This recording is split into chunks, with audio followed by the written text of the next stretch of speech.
Hey Andrew, let's take a look at your swing. So this video is not going to YouTube, so I might go a little bit more back and forth between here and the background, show you some moves, and I will do a big sum up of fixes in the end. So I like your setup. I like your setup very. It's really nice. I mean, you have a good grip. Your left shoulder could maybe be a little bit turned that way, but it's really good. The grip is strong. Nothing fancy with the feet. Nothing fancy with ball position. From down the line, maybe the only thing you could do is maybe try to reduce this depth and reduce a little bit this curve, but don't try to have it perfectly straight or have the touch line over the heel. It's not necessary. You're not really hurt by this kind of setup. Your lower body movements are good, so it's not really like it's setting you up for failure, really. So yeah, good grip. Um, Nothing really too fancy. The real problem is the takeaway and the backswing. I think it's going to be hard to predict what can happen on the downswing when you have done the changes. The thing is that you have a really good lower body movement. In the backswing, you're not losing height with the left knee, all these things that we don't really like. And it's pretty correctly active in transition. I don't see really a lot of things going on in your lower body. It's just not helped because there is so upper body dominance and a short backswing, so the lower body doesn't really have time to rotate. It has to stop, and I'll get back to it later. But on the lower body, nothing much. In my opinion, everything is set up in the takeaway. Alright, so what's the issue with the takeaway? First, just macroscopically, like visually, what we can see is that the hands are okay, they are going to the inside, but the club is on another scale. It's really deep. Here it has already passed the hands. We can see a ton of light here. The club face is not open. It's not like you're rolling it open. You have a good grip and everything, so it balances out. But the club is way too low and way too deep, and it keeps on going and going. And you end up here in a place where you don't really have a choice but to reroute the club, and you have to do it because all these moves are used up. You have to do it with the forearms and wrists, and you end up in a not correct position at the top. Just and from down the line, well, the angle is not wide enough, but we can definitely see what's going on. Your wrists are still staying in this fashion, like ulnar deviation, so they give no option for the club to rise and hinge properly. And we can see a lot of left shoulder internal rotation, like this. So the trunk is indeed rotating, but if you add up a ton of internal rotation like this, you end up in a pretty bad spot. The right shoulder doesn't seem to be too faulty. There is nothing like going like this in the takeaway, so it's not really the issue. Let's just describe what we see. Okay, so in the takeaway, what we see is, from a good grip, everything right, we see this, which is a ton of left shoulder rolling inside, so internal rotation. The right shoulder is not doing the same. It's not retracting like a lawnmower pull, which would be another issue, but you're not doing it. So it's kind of in check. It's still here. It's still in front of you, so that's good. But the left shoulder is really dominant, and the other thing that it makes you do is that because you have so much momentum from this, you end up in a position at the top where your head has shifted to the right and your spine is kind of rounded. I really don't want you to be like this, to have a ton of thoracic spine extension here. You don't really have to do that, but at the same time, if you are here with a short backswing, well, you're kind of screwed, and you have to lunge and do something with your upper body to counteract. So this is the consequences. The other consequences is that the scap movements cannot really be good. At the top, we kind of want, and you're doing a great job with the pelvis, so it's really, there is nothing in your lower body that makes you finish with such flat shoulders. But imagine that, I mean, from there, what else can I do? I need to reroute the club, and I need to do this. So I end up with flat shoulders, and typically I end up with an elevated scapula. Like this scapula rises, and this scapula depresses and retracts. It moves towards the spine. So it's not really what ideal, and it sets you up for the moves in transition. So first it sets you up to have the spine react in the same direction, like if I do this and this, where, well, my spine has a very hard time not bending to the right.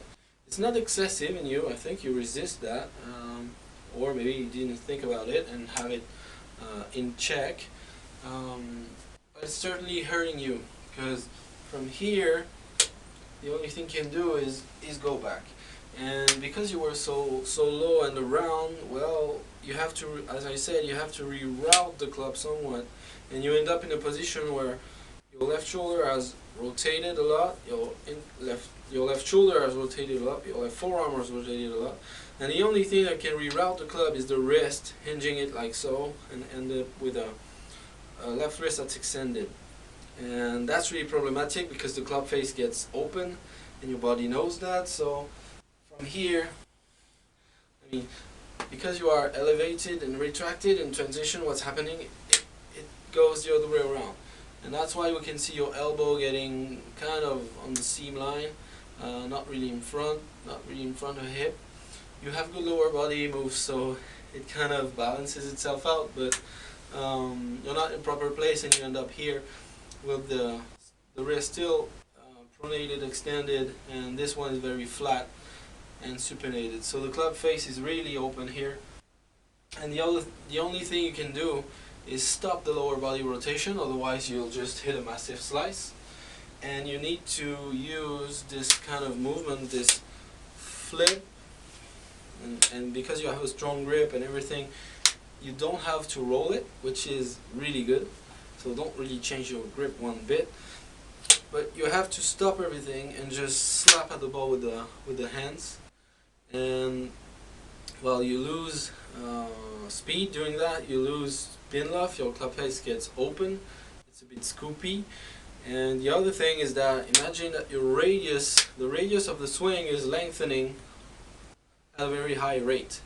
If it's like this, and check and check and check and check, and maybe yes, it does release at the end, the radius only changes so much. If you have all these, like right arm extension, right wrist going there, well, the radius increases a lot, and that's why you can struggle with contact, thin, dove, hustle sometimes, because if it's widening too much, then you expose the heel. So yeah, I think really if we kind of make a little backswing overhaul, it will be much better. Okay, back to the analysis. Okay, so again, I'll just run through it once again so we can okay, I'll just run through it once again so we can both do the same thing. So here, club head way inside. This shoulder is not really faulty actually. That's maybe why this club face ends up not so far open. That's another story. But you're doing a lot of things good. I mean, your brain has picked up a lot of things. The other thing is doing good is this lower body movement and no roll. There is absolutely no roll, even though you flip it to square it, which is kind of rare, and that will serve you well in the future. Here you can see that your left shoulder doesn't want to rotate that way, which is good and keeps the club face kind of in check. So yeah, good move. Anyway, so we were here. I don't need to go so fast, we have time. So we have this shoulder that's a little bit too elevated. So this is the scapula here on your rib cage that's going up. This one, as I said, is not really faulty. It's not really going down and retracting and pulling the elbow like so. So I would really try to work on your left shoulder a ton. You need to think that your hands are going to gain deepness. I mean, if this is the deepness scale, your hands get deepness early and then try to not gain any. If we trace your hands, they are gaining way less depth than the club, that's for sure. And then they gain a lot. As you can see, it even went to there and then went up. So it's difficult to have good shoulder movements and good spine mechanics when you have this kind of hand path. So try to have the hands gain deepness with the club face staying in front of them. Like, I mean, I drew something ridiculous, but here we would prefer to see your hands like here, just in front of the left thigh, and the club head just in front, like this. We would see the shaft like so, and the club face like so. It should be pointing like somewhere around there.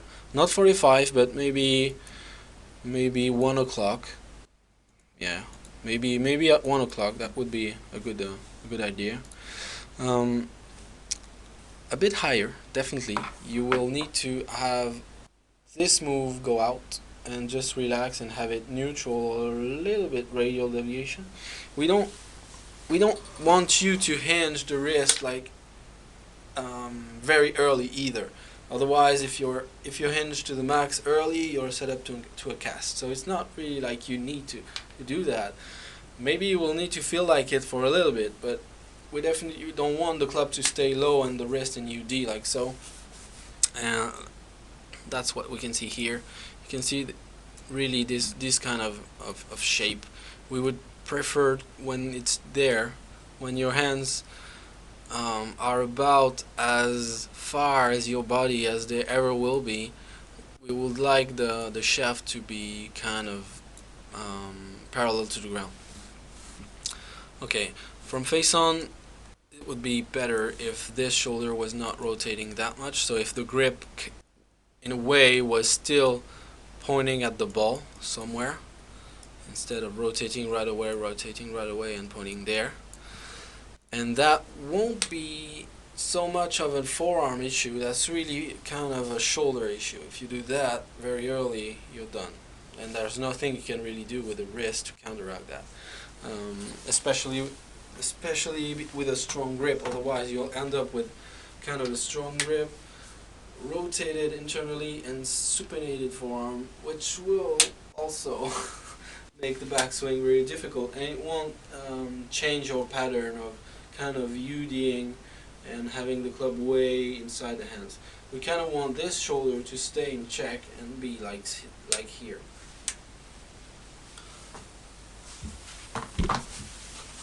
What you can imagine is having this scapula going up. That will help, and this scapula going down, and that will make you end up in a better place.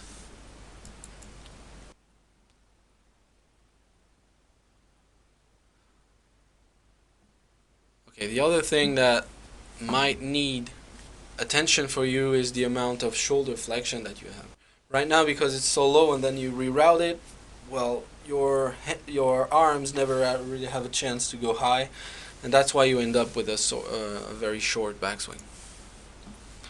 The rest is very consequential, if that's a word. Like, I won't really analyze the transition because it's just a reaction. I mean, from here you have very elevated and internally rotated left shoulder. What is it going to do?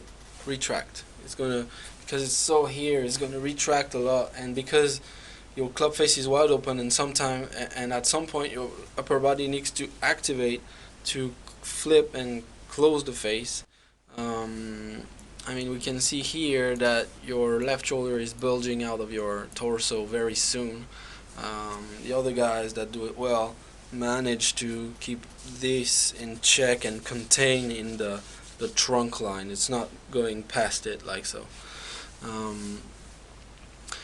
mean, of course, your right shoulder in transition is protracting, your right scapula is protracting. We can see it going very in front like this, and the humerus being stuck behind with an elbow that doesn't really want to go in front.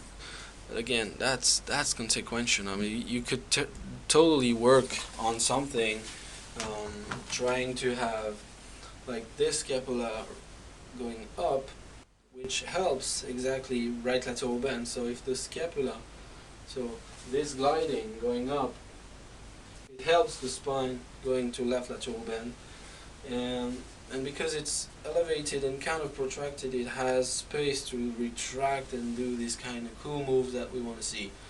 If you are very here, rerouting, retracted, and low scap, then in transition it goes like so, and your elbow has no really way to do anything else. And your elbow will flex, stay supinated flexed, and end up with this in this kind of position like here. Which equates to an open club face, and from there you just have to stop the lower body in order to give the opportunity for your upper to just throw the club at the ball and square it. So it's not really like we can't really interpret the lower body moves as being faulty. We can't. Okay, so what model could we choose? Well, why not choose Joaquin Niemann, who just won last week? That's really being in trendy. I follow the PGA Tour. I know who won, and I just show the swing and show you how it's done. Anyway, no, that's not it. I chose him because he kind of really has mirror moves from yours. I mean, it's really exactly the opposite. He's doing a ton of things really well, and I'm going to show you to you. So here we're going to see hands that kind of have these pattern, so they don't end up too low and they don't end up too far from him, deep.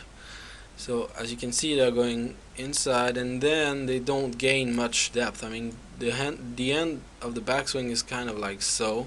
So they gain depth at the start and then no more, which is a really good feature if you want to have the spine bent like this and you want tilted shoulders. So relative to the pelvis, you can imagine how elevated this cap needs to be. This one stays kind of retracted, this one goes up, and the spine also bends this way. That's how you end up in this really nice position. The other thing we can see is the amount of club face. The club face ends up here in front of the hands, exactly like I would think you should strive to do. And we can see that this shoulder, I mean, we can still see the inner of his forearm here. With you, it was rotating so fast we were seeing this part of your forearm. So this is a really nice goal for you to have, and mainly it's just depressing this scapula, elevating this one, and making sure that these is still down the line camera can still see it. If you go here, it's not possible to see it anymore. What you can try to show to your camera is this part.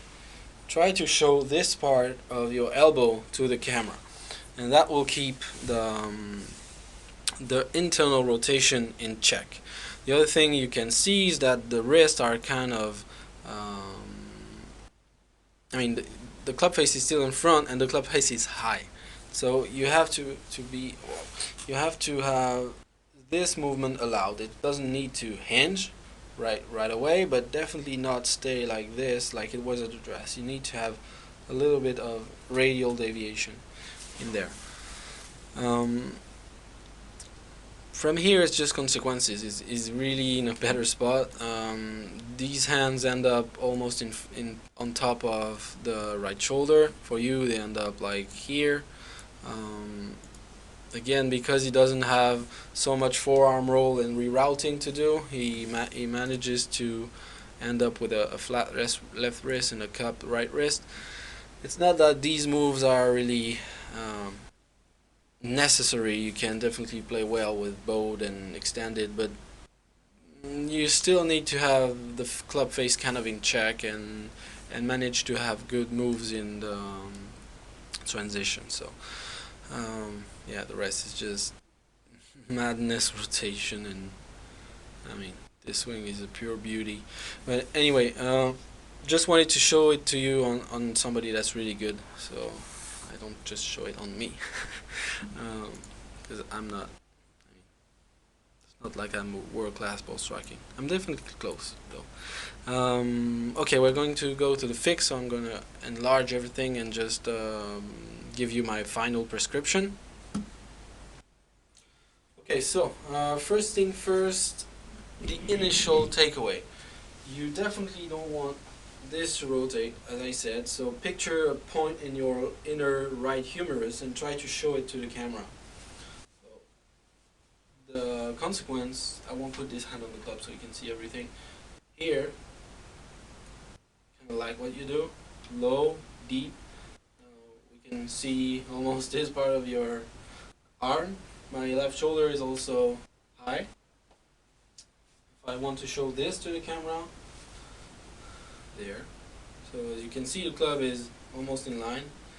The hand will sit on top. The club face, I mean, my club face is like so. So it will be like here, in this angle. That's exactly what we would like to see, a little bit. Not at 12 o'clock, maybe at 1 o'clock. And that's just because this rotation stayed in check. As you can see, when you tap in ton of right shoulder internal rotation, typically the scap rises with it. It's going with the motion. It's normal. That's human. It's gliding around and up on the rib cage. So when you tap in as much in this kind of direction in the internal rotation, the scap goes up. So I think you're gonna fix everything just with one thought. So try to show this part. As you can see, it's already lower, and I already have a better shoulder line. For this, I'm really flat, and I'm really low, and this club is really low. So it's not really a big problem of the right side, in my opinion. So you may need to feel a little more trunk rotation, because right now it's just everything is taken by this rotation, and you don't really need to do much with the chest. You might need to rotate a little bit the trunk a little bit more, and you might need to feel a little right scap elevation. As you can see, it helps. So if I do all the above, so showing this, having the left shoulder kind of low, not dipping with the lower body, but you're not doing that. So I'm not afraid. So show this a little bit depressed, this a little bit elevated, and you will see how I get this kind of hand path naturally. You may need to focus on the hands, but if you focus on the movements, it will take care of itself. So here, there, club face is a little bit shut at 1 o'clock. It's in front of the hands. My shoulders, I'll tilt it more. I kind of see where I'm going with this. Going into left lateral bend at the top. The hands end up just over the right shoulder. The wrist can be, depending on your grip, it can be flat to a little bit extended. I think it will still be a little bit extended because you have a very strong grip, which is really cool. I mean, people who have very strong grip and end up with a flat club face typically have a shut face that really close. And from where you're going, you might need a lot of adaptation because you're so used to be here and then having to flip it. I don't think you should go overboard with the closed club face in the beginning. Another thing you could imagine, and this would need setting up the camera badly, too far to your rear side and shooting a little bit to the right. As you can see here, there is a ton of light in this triangle. Try to change the shape of this triangle so there is way less light going inside the forearms in this triangle.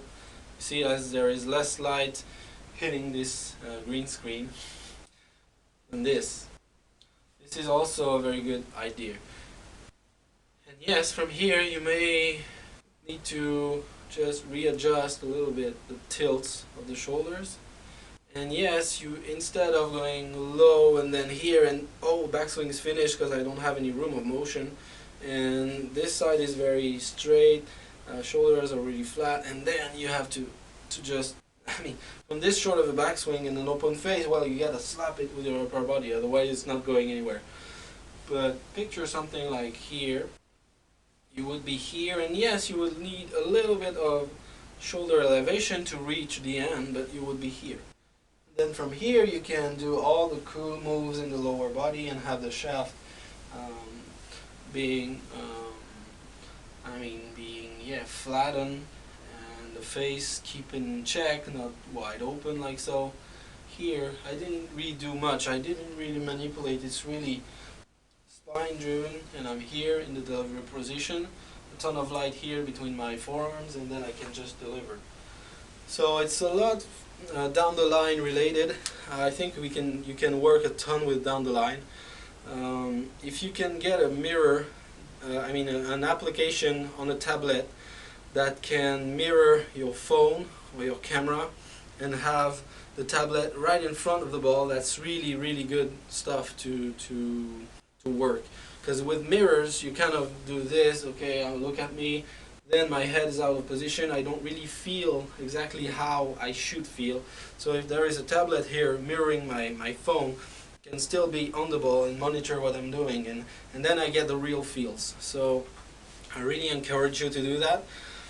From face on, not so much you can do. I mean, make sure the wrists don't end up like so. At the point where the hands are the further away from the body, you should look a little bit like so. So the shaft going a little bit here. I said earlier, and it wasn't exaggerated enough. I said when the arms are further away, you should have the shaft parallel. Well, a little bit higher would be ideal. Don't let it go here for too long, otherwise you'll end up like so and then have to slap it. And as you can see, my left shoulder did retract and bulge out of my trunk line to do your moves. There's just no way around it. So what can you focus on? Well, not seeing too much of this, maybe. Well, it kind of has to show, right? But well, not as much as if I do this. We definitely don't want to show the rear side of your armpit. So here it's way too overkill. This would be nice, where we don't really see what's underneath there. Club, as you can see, is a little bit, when it reaches the maximum, the furthest point, it's a little bit hinged up.